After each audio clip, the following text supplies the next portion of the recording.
What if I told you there was a way of thinking that could transform your life, that could make you happier, more effective at dealing with others, more confident? You'd be interested, right? Well, there is. And I call it thinking like a historian. And the good news is anybody can learn how to do it. It doesn't even matter if you hated history in high school. You can learn to think like a historian, and you can live a better life. Now, you already know something about how historians think. You know that we like to connect the dots.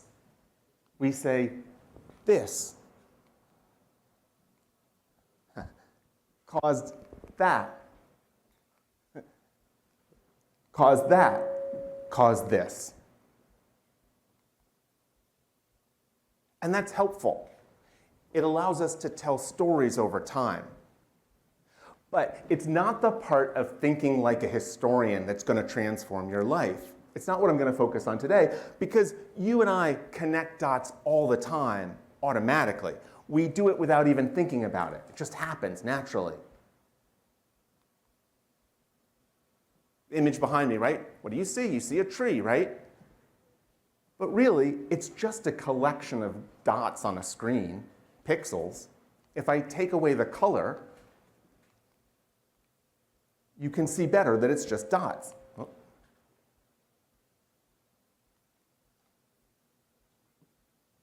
There we go. Nope, we had it. It's just dots. But our brains see patterns. It sees a tree. It can't help it. It's part of our automatic survival mechanism. And we share that survival mechanism with all animals, pretty much. It allows us to see patterns. It allows us to distinguish between food and fun and danger. Thanks.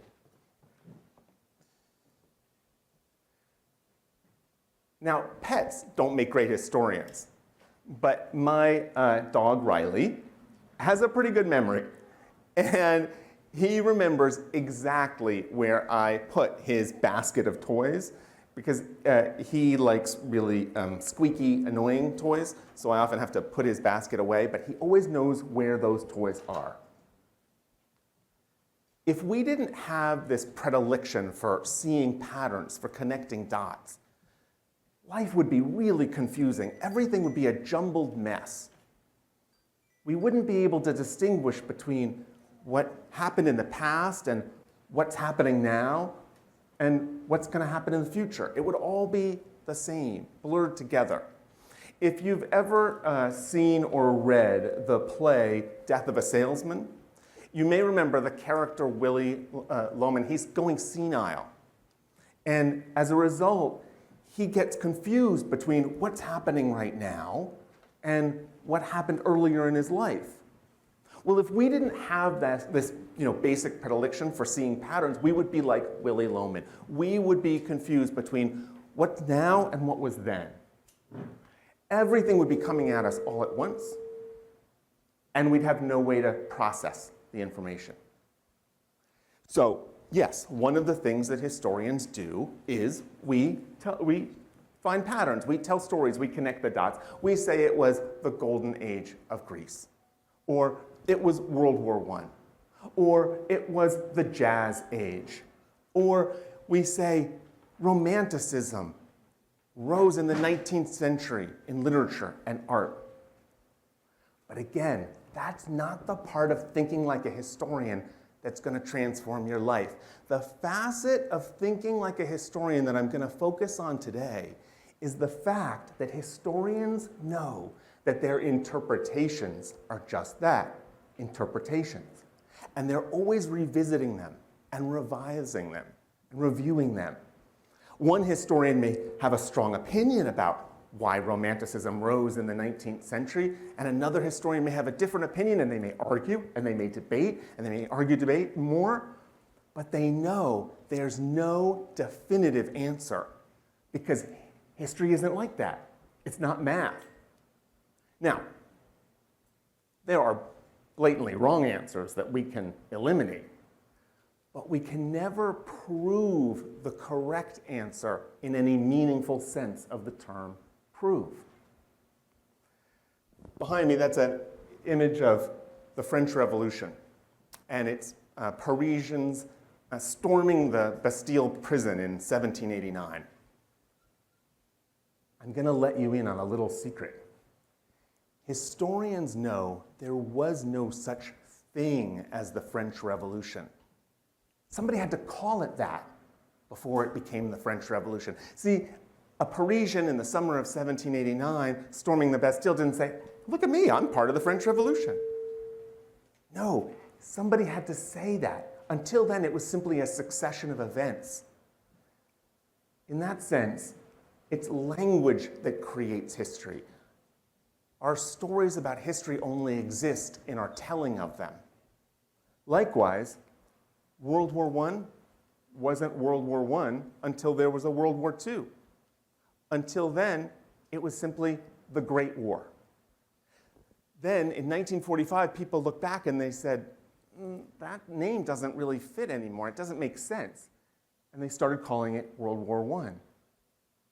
It's funny, in terms of the French Revolution, people have started saying, well, wait a minute, why did we call it the French Revolution? That one was in 1789. There was another one 40 years later, another one 18 years after that. Maybe we need to reassess and reevaluate what we're focusing on. See, for historians, even major events are actually blurry. We see patterns, but in order to see patterns, we have to eliminate the details. Eliminate what social scientists often call the noise. You see the pattern, but in order to see the pattern, you have to ignore the noise. Now, sometimes the really interesting story is actually in the noise. Once upon a time, well, actually, I'll tell you that in a second. This is an image of France from space. But you would never know it was France unless you had the story France in your mind and you were able to eliminate the stray details, the noise. So once upon a time, historians might write a biography of Napoleon and not even mention anything that Napoleon did to black people in Haiti. It would have just seemed part of the noise. Well, what happened was blacks had been enslaved in Haiti, and then they fought and won their freedom.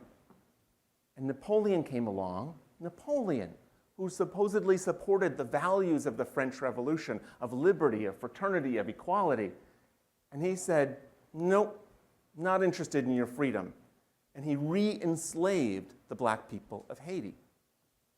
But again, that used to be considered just maybe noise in the story of Napoleon's rise to power. Now, it would be considered irresponsible to write a biography of Napoleon and not talk about what he did in Haiti, because we see that as part of a larger story about racism in modern history. So historians use stories, we use patterns, we talk about the French Revolution or the Golden Age of Greece or the Age of Enlightenment, but we always know the truth is more complicated. We always know that every story is just that, a story. Now, I'm not saying that there's no distinction between fiction and fact. There's a very real distinction, and you could call it the law of lunch. See, if it's lunch and you're hungry, if I give you these rocks, I could tell you lots of stories about the rocks. I could say, these are delicious rocks. These rocks were made by the best chef in New York. These rocks are manna straight from heaven. But it's lunch, and you're hungry, and you know as well as I do, you can't eat the rocks. To say it another way for historians, it's like there's two circles. There's what happened, and then there's your story about what happened. And those two circles are separate and distinct. But here's the thing. In our personal and professional lives, we often collapse those two circles. Something happens, and we have a story about it. and then we believe our story is what happened. We relate to our story as if it is what happened. And our story starts to influence the way we act and the way we interact, and that reinforces our original story. And we get caught in a vicious cycle of story making and story believing. We then think we know the truth. So I'll give you a personal example. When I was 3 years old, I went bike riding with my father in Central Park here in New York. And it was a beautiful spring day. We probably looked something like this, maybe without the basket. And we were biking along. It was beautiful. And I got curious about my seatbelt. And I opened the seatbelt, and the strap came out. And then it got caught in the spokes of the wheel. And the bike went over, and my father hit his head on a rock, and he started bleeding, and he had to go to the hospital and get stitches. And I said to myself, I was bad. That was awful. Bike riding is scary. A few years later, my parents bought me a bike. They wanted me to learn how to ride a bike. And I was pretty scared. But I got on the bike, and I tried, and they told me what to do. I went, and I fell. And I said to myself, oh, it was just like that time when I was little in New York. And see, I don't know how to ride a bike. I'm never going to ride a bike. I can't ride a bike. And I saw the look of disappointment in their eyes.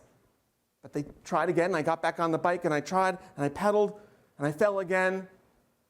And I remembered now not only the time when I was little, but I also remembered the time before and the look of disappointment in their eyes. And now I was sure I would never learn how to ride a bike. I was convinced of it. I had a story, and I was sure my story was true. It was pretty hard, actually, being a teenager, not knowing how to ride a bike. I was pretty ashamed of it. I felt pretty bad. It was a secret. And that's not me, but it's a pretty good representation of how I felt. You laugh, but I mean, it was rough. It was actually pretty rough. People would say, you want to go for a bike ride? And I would lie, and I would say, you know, I have a stomach ache, or I would make up some excuse, because I never wanted anybody to know the real thing about me, this shameful fact. Because everybody knows how to ride a bike when you're a teenager. So I'm going to consider, or I'm going to ask you to consider, that you and I have lots of truths in our lives about ourselves. See, is it true that I couldn't ride a bike? Of course not. Of course I could have learned how to ride a bike, but I believed that I couldn't. And you have things you believe about yourself. You might believe, oh, I'm not smart, or nah, I'm not good at math, or I'm shy, or I'm ugly. And I invite you to take a moment and just to consider, what stories do you have about yourself?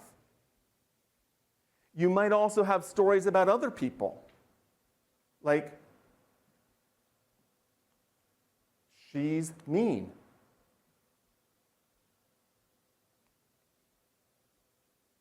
Or, he's stupid. Or, they are awful people. Or, he doesn't listen. Again, take a moment and think about what stories you have about other people. And here's the thing. Whatever story you have, you've got evidence for that story. You've got memories for that story.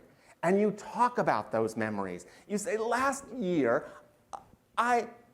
or yesterday she, or a week ago, they, or every time he sees me, he, and you're sure that your story is true.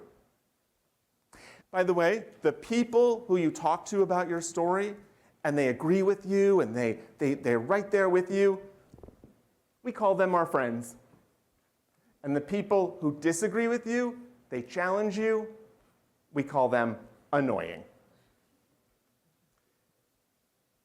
We get trapped in our stories about ourselves and about others. And there I was at 22, still trapped in my story that I would never learn how to ride a bike. But I took a course on critical thinking and I started to wonder, maybe it wasn't true. Maybe I had conflated the story with the past with what actually happened. And to test it out, I went and I asked my younger brother, Michael.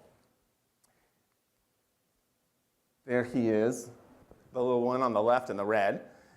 This is him more recently. I asked him if he would try to teach me how to ride a bike, and he said he would be honored to. I didn't have a lot of hope, but I thought I would give it a try. So we got out, we got on a bike, I got on, he told me what to do, and there I am, I'm 22 years old, and I'm trying to learn how to ride. He tells me what to do, and I go, and guess what happened? What do you think happened? I fell, right? Because that's what you do when you learn how to ride a bike. I fell. I fell off, and I scraped my knee. And I said to myself, I knew it, I knew it, I knew it. I can't learn how to ride a bike. There's something wrong with me. I've tried, and I've tried, and I've tried, and I can't. I tried telling my brother about all the times I tried before, and I couldn't do it. It just isn't going to work. And he said, no, just falling is part of learning how to ride a bike. That's just how it goes. Get back on and try again. And I got back on, I tried again, and of course, eventually I learned how to ride a bike. Now, I didn't become any sort of champion cyclist or anything like that, but now I ride a bike every day to and from work. And it opened up a whole world of possibility for me, learning how to ride a bike. So I want you to consider there's a world of possibility available for you when you think like a historian and separate what happened from your story about what happened, whether it's about yourself or about someone else. You'll notice that you have new opportunities, new ways you can be, new ways you can act, new ways you can interact. You can be more courageous. You can try new things. You can learn new skills and accomplish things you never thought you could accomplish. You can be more trusting of other people, more patient with them, more understanding. You don't have to, but it becomes your choice.